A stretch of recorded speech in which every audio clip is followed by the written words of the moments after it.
నమస్తే news 9 TV తెలుగుకి స్వాగతం. అడవిలో దొరికే మూగ జీవాలను మూఢ నమ్మకాల ముసుగులో లక్షల రూపాయలకు అమ్ముకుంటున్న ఒక కేటుగాడి బాగోతం వెలుగులోకి వచ్చింది. వరంగల్ నడిబొడ్డున 2 తలల పామును విక్రయించేందుకు ప్రయత్నించిన ఒక వ్యక్తిని పోలీసులు, అటవీశాఖ అధికారులు సంయుక్తంగా చేపట్టిన ఆపరేషన్ లో అరెస్ట్ చేశారు. ఈ పాములను ఇంట్లో ఉంచుకుంటే అపారమైన ఐశ్వర్యం, అదృష్టం వరిస్తాయని నిందితుడు అమాయక ప్రజలను నమ్మిస్తున్నాడు. కేవలం అదృష్టం మాత్రమే కాదు, సంపన్నతో చేకూరుతుందనే ఆశ చూపి ధనిక వర్గాలను టార్గెట్ చేస్తూ ఈ పాములకు లక్షల రూపాయల ధర నిర్ణయించినట్లు ప్రాథమిక విచారణలో తేలింది. ఈ పాములను అటవీ ప్రాంతాల నుంచి అక్రమంగా వేటాడి పట్టుకొని నగరానికి తరలించినట్లు అధికారులు నిర్ధారించారు. ఇటువంటి అరుదైన పాములను అక్రమంగా తరలించడం, విక్రయించడం వన్య ప్రాణి సంరక్షణ చట్టం ప్రకారం తీవ్రమైన నేరం.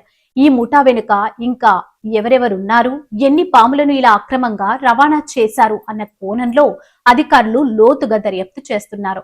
2 తలల పాము అనే పేరుతో జరుగుతున్నది కేవలం ఒక రకమైన జన్యులోపం ఉన్న పాములను అక్రమంగా విక్రయించడమేనని, దీనివల్ల అదృష్టం రావడం అటుంచి చట్టపరమైన చిక్కులో పడతారని అధికారులు హెచ్చరిస్తున్నారు. మూఢనమ్మకాల పేరుతో జరిగే ఇటువంటి అసాంఘిక కార్యకలాపాల పట్ల ప్రజలు అప్రమత్తంగా ఉండాలని సూచిస్తున్నారు. నిజానికి ఇలాంటి అరుదైన జీవులను అక్రమ మార్గంలో తరలించడం, వాటిని బందీలుగా ఉంచడం పర్యావరణ వ్యవస్థకు, ఆ జీవుల మనుగడకు పెద్ద ముప్పు. ఇలాంటి మరెన్నో అప్డేట్స్ కోసం చూస్తూనే ఉండండి న్యూస్ 9 టీవీ తెలుగు. జై హింద్.